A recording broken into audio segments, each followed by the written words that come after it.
Breaking news.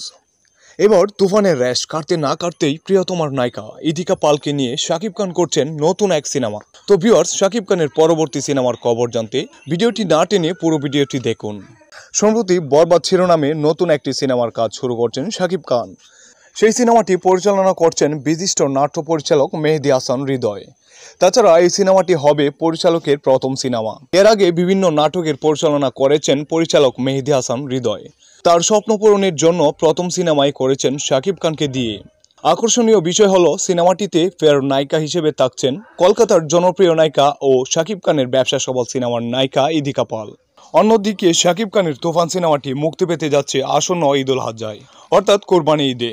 আর এই সূত্র ধরেই হল মালিকরা শাকিব খানের তুফান সিনেমাটি অগ্রিম বুকিং নিতে যাচ্ছে।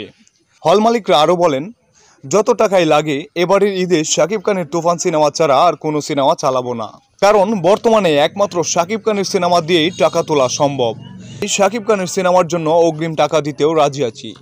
আপনাদের যদি কোনো মন্তব্য থাকে তাহলে অবশ্যই কমেন্ট বক্সে জানাতে ভুলবেন না, এবং শাকিব খানের সকল ভিডিও পেতে হলে চ্যানেলটি সাবস্ক্রাইব এবং লাইক দিয়ে রাখবেন। ধন্যবাদ।